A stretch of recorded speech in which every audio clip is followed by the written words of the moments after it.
Bwana, baada ya Simba kufuzu katika hatua ya nusu fainali kunako michuano ya CRDB Federation Cup, JKT akafuatia hapo jana katika ushindi waliopata dhidi ya Pamba Jiji. Singida Black Star akashinda dhidi ya Kagera Sugar.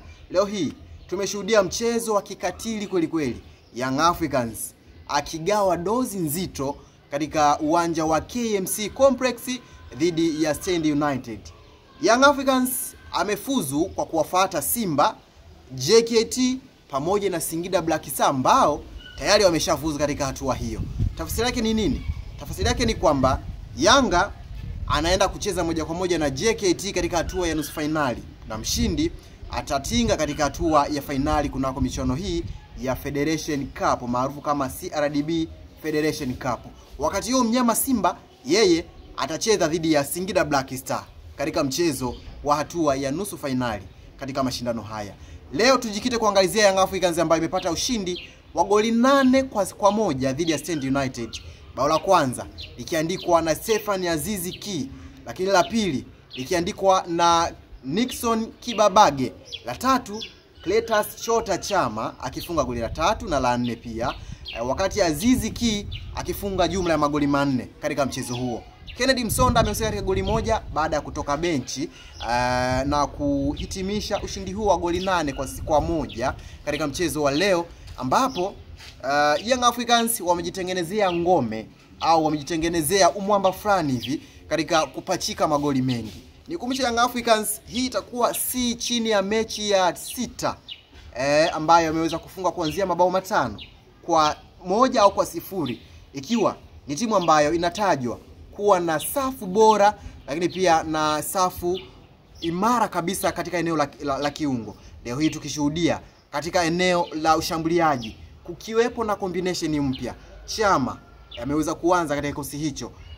Aziz Ki pamoja na Prince Dube wao wameweza kuanza kikosi cha kwanza, ambapo ni kama Hamdi Mlud anatengeneza bomu fulani hivi, kitu ambacho hatukushuhudia kuona Chama na Stefan Azizi Ki wakianza katika mechi moja na kuwa na performance bora kwa mechi moja. Leo Chama akicheza kama namba 11 mbadala wa Pacome ambaye amekosa katika mechi ya leo kutokana na majeraha ambayo aliyepata katika mchezo wa Azam FC. Leo hii Chama amehusika kunako magoli 2 ambayo amescore, lakini pia ametoa pasi saidizi. Aziz Ki akihusika kwa zaidi ya magoli 5 katika mchezo wa leo. Hii ina maana gani? Ina maana ya kwamba Young Africans wanaonesha ni kwa namna gani ambavyo wana timu bora nje hata ndani. Ukimkosa Chama utampata Pacome, ukimkosa Pacome atakupa Maxim pia Nzengeli, lakini pia Haldi Aucho leo hii tumemkosa katika mchezo huo, lakini viatu vyake vikavaliwa na Duki Abuya ambaye amekuwa na kiwango bora sana katika michezo ambayo amecheza, akiwa namba 6 katika kikosi cha Young Africans. Alianza katika mchezo dhidi ya Azam FC. Leo hii amecheza katika mchezo ambao umewakutanisha Young Africans dhidi ya Stand United ambao kiukweli wamefungwa mabao ambayo Young Africans hajawahi kumfunga timu yoyote, iwe ligi kuu lakini pia katika michuano hii ya CRDB.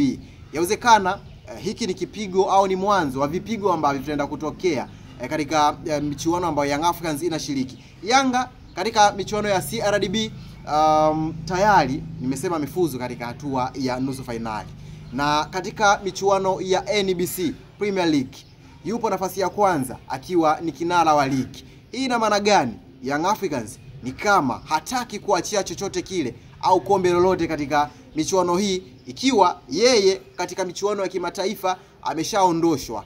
Nguvu amewekezea katika michuano ambayo anashiriki, ikiwa ni CRDB Cup pamoja na NBC Premier League. Lakini katika mchezo wa leo kitu pekee ambacho nimekiona kwa baadhi ya wachezaji wa Young Africans ni morali ya kupambana zaidi na kutokuridhika katika kutafuta matokeo na kufunga magoli mengi, licha ya kwamba baadhi ya nyota ambao wameonesha kiwango bora katika mchezo wa leo ni pamoja na Stefan Azizi Ki namba 1 akisaidiwa na Cletus Chota Chama. Hawa ni wachezaji wawili ambao walikuwa na ni ionic, niseme icon katika mchezo wa leo, licha ya kwamba kuna baadhi ya nyota ambao wamefanya vizuri katika idara zao akiwemo Duki Abuya ambaye amecheza katika eneo la kiungo, pasipo kumsahau Kibwana Shomari ambaye ameonekana kuwa na nyakati bora katika michezo kadhaa ambayo amecheza, pasipo kuwepo na Yao Kwasi Otoula. Lakini kwa upande wa Jonathan Kangarombo, namuona ni mchezaji ambaye anaweza kapata nyakati ngumu sana hapo baadaye kama asipobadilika. Inawezekana Young Africans asidumu kutokana na aina yake ya uchezaji. Moja ya mistake ambazo amekuwa akizifanya katika mchezo wa leo, ameshindwa kuwa na control. Akireceive mpira anashindwa namna ya kubalance body yake. Matokeo yake tumekuwa tukiona kikimbia sana uwanjani, mikimbio ambayo unaweza kusema kwamba haina impact kwa timu. Tazama katika goli ambayo alitaka kulitengeneza, alikosa ufanisi mara baada ya kutangulia kuwahadaa mabeki wa Stand United, lakini alichokifanya yeye alitangulia mbele na kuweza kupiga pasipo kudribble au kusogea karibu na mshambuliaji ambaye alikuwepo kwa eneo la mbele, Prince Dube.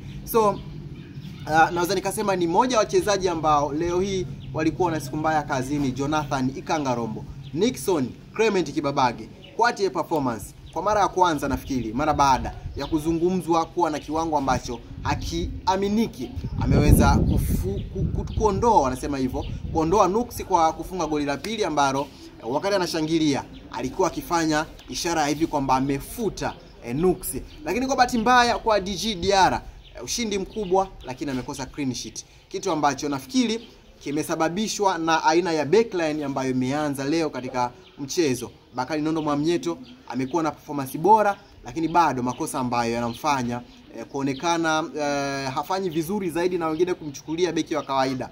Ni makosa ya kiuamuzi, kutumia nguvu pale ambapo hapahitaji nguvu, lakini pia makosa madogo ya kujisahau. Tazama kuna attempt moja alifanya mistake ambayo ilitaka kuzaa goli. Ilikuwa kama dakika ya 79 hivi, wakati analisivu mpira mrefu, alitaka kumpiga chenga mshambuliaji wa Stand United. Kwa bahati mbaya akaweza kushindana naye akamnyang'anya. So ni vitu ambavyo vinampunguzia credibility kama mchezaji, na ndio maana tumeweza kushuhudia tukimwona anatokea benchi. Maxi Mpia Nzengeli, mchezaji ambaye hajawahi kuona kiwango kibovu toka amejiunga na Young Africans. Ukiona na kiwango kibovu labda kama na injury au ametoka injury, lakini mara nyingi akitoka katika injury amekuwa akiendeleza pale alipoishia katika michuano ile aliyokuwa akicheza kabla ya kupata injury. Tuende kwa Prince Mpumelelo Dube, quality performance, mchezaji bora ambaye ameonekana katika nyakati bora na Young Africans tangu duru la pili la ligi lilipoanza. Ameonekana kuwa na mchango mkubwa katika kuassist, lakini pia ameonekana kuwa na mchango mkubwa katika kufunga magoli. Licha ya kwamba leo amekosa bahati ya kuweza kuscore goli katika ushindi mnono kweli ambao umepatikana katika mchezo wa leo ya hatua ya robo finali kwenda nusu finali. Yamkini unaweza kusahau kwamba Young Africans leo imecheza pasipo kuwepo na wachezaji ambao wanaanza katika kikosi cha kwanza. Tunamzungumzia mtu kama Clement Mzize, lakini pia Aucho Pako Mzuzwa. Watu ni kama wamewasahau kutokana na aina ya performance ambayo Young Africans wameionyesha. Kwa bahati nzuri niwapongeze Young Africans kwa aina ya kikosi ambacho wamekuwa nacho. Wamekuwa na performance bora, wanapokuwa na mpira unawaona namna ambavyo wanakuwa na quick translation katika kutengeneza mashambulizi. Build up zao zinaanzia katikati ya kiwanja, ambapo mara nyingi amekuwa akicheza Duki Abuya kwa kipindi ambacho Haldi Aucho amekuwa bench au amekuwa na majeraha, lakini pia namna ambavyo amekuwa akitengeneza nafasi. Unaweza kusifia viungo wa Young Africans namna ambavyo amekuwa akicheza, lakini pia kwa mara ya kwanza mimi nimeshuhudia kiwango bora kutoka kwa Clatous Chota Chama na Azizi Ki at the same time wakicheza pamoja, wakiswitch, mmoja kitokea kulia mwingine kushoto. Wakati huo wametengeneza double number 10 ambapo wana switch kutokana na mpira umetoka wapi. Chama bado ni yule licha kwamba umri ukimtaja kwa pande wa umri yawezekana kuonekana na umri mkubwa, lakini bado ni mchezaji ambaye anachungwa na ni mchezaji ambaye anaweza kupatia kitu, utulivu wake katika eneo la katikati akiwa na mali mguuni, lakini pia akiwa na mali mguuni katika box. Ana utulivu mkubwa sana. Tazama magoli ambayo ameyafunga katika mchezo wa leo, yote amewapunguza mabeki, anafunga pasipo na wasiwasi. Lakini pia Aziz, kuna vitu vinazidi kuongezeka siku hadi siku, licha ya kwamba yamkini msimu unaokuja asiwepo katika viwanja vya Twiga na Jangwani kutokana na taarifa zinavyosema kwamba yamkini akauzwa kuelekea katika mataifa ya Falme za Kiarabu. Lakini pia timu ya Wydad ambao wameonekana kumhitaji yeye pamoja na Clement Mzize, wakati huo Faisal Salum Feitoto akitajwa kuja kuchukua namba yake pale Jangwani. Tusubiri tuone kuhusiana na sakata hilo itakuwaje, kama Young Africans watawini katika kumpata Faisal endapo Stephane Aziz Ki ataondoka.